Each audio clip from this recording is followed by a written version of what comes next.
Well, indeed, several words stood out in that conversation. First, life-changing, transformational, and indeed a lot of other words used to describe that project in the ways that it will change the lives of the people in the area that it passes through. That, of course, is part of the Vision 2030, one of the flagship projects, part of the Cairo to Cape Highway, which for years, indeed for decades, remained untarmacked in this part of the world, while the rest of Africa had literally completed theirs. To talk about that and indeed much, much more as regards Vision 2030, in studio with me, Dr. Julius Mwea, the new man at the helm, just about 30 days at the helm, but so many years in survey, so many years in various bodies that literally drove Vision 2030. Keywords stick out in that conversation. The governor saying they had never literally imagined that they would have tarmac in all their lives. Do you think these projects are transformational? Well, obviously, the impact of a project like that, yes, and for that matter, the impact of a road project is so much more than you just see in the road. Mm-hmm. And if I can just backtrack a bit, yes, if you look at the road from Mombasa through Nairobi to Uganda, before that road was done, that place was wilderness. The one that we have always depended on as the Northern Corridor in Kenya. Yes, yes. So now we have the opportunity to open another corridor between Kenya and Ethiopia. So this is more than just transformational. It is beyond the initial imagination because the multiplier effects are not limited to just what you can see on the road. They include a lot of other things, you know, social, business, economic, governance, and many other things. Yes. One of the things that remains unsaid there is that in order to drive in the creation of the road all the way, they had to lay water, they had to drill boreholes to service the service as it went along. These are indeed projects that will impact on local communities along the route, and they remain there for the future. Well, certainly, and that's why I'm saying when you are putting up a road, there are a lot of ancillary services and benefits that come with the road construction itself. And as you have rightly pointed out, the boreholes that they do, the camps that they were using for storage of equipment, materials, those are infrastructure that when the road construction ends, they are readily available to the local people. But in addition, the fact that there were people who are providing services when the road was being constructed, immediately there is economic activity along the road.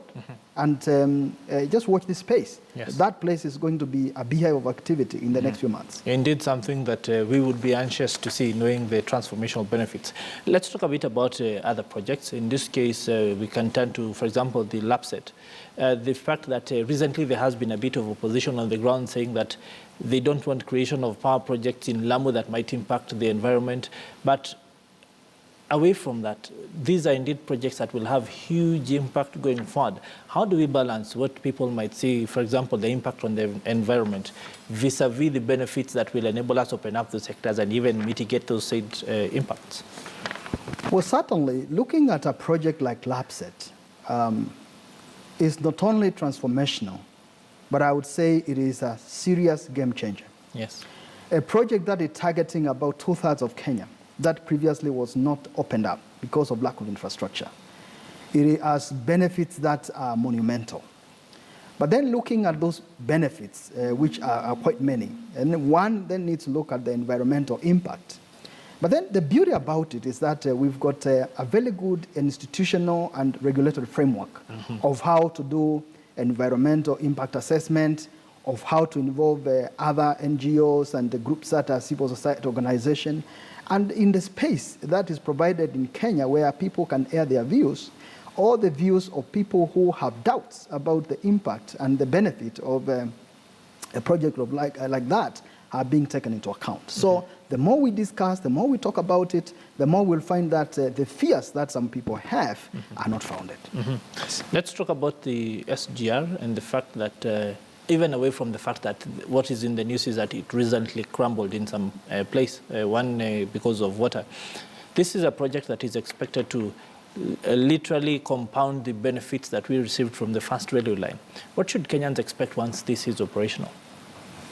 First, the SGR is going to make the Northern Corridor even more versatile and a bigger nodal of growth, which it has been the case all through, because about 60% of Kenya's GDP is generated along that corridor.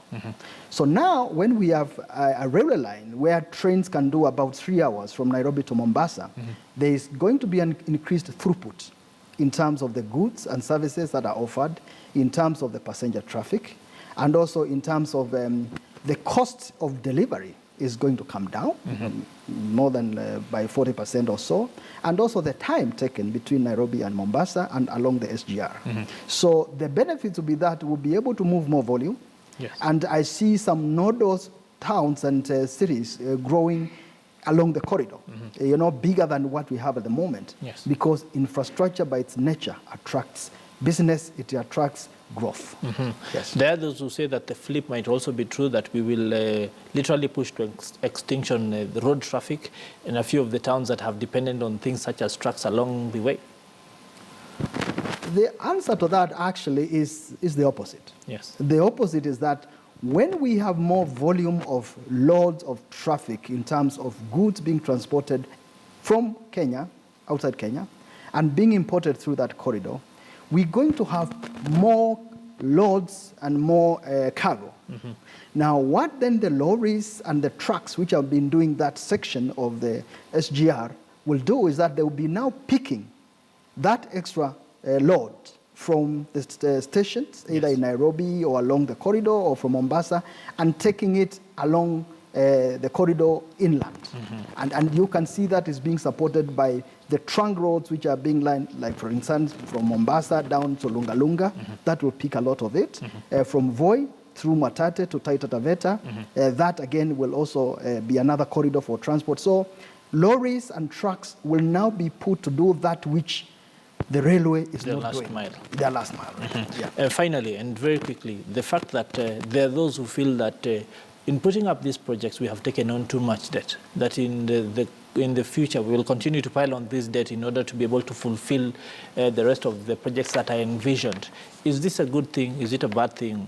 What should we be looking at from your perspective? Yeah, well, stepping back a bit, when Vision 20 that was launched, it was clear that 70% of the financing of those flagship projects will come from outside government.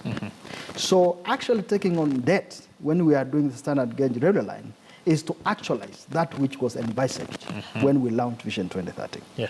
Then secondly, debt which is taken not for financing leisure and informal activities that do not generate revenue. Recurrent expenditure. But debt that is taken to finance a backbone, a game changer infrastructure, like standard gauge railway line, is debt that is justified because it will pay itself not only directly through the increased activity on the standard gauge railway line, but many other related benefits of putting that standard gauge railway line. Let me just add that the multiplier effects of investing in infrastructure is higher than 5 times.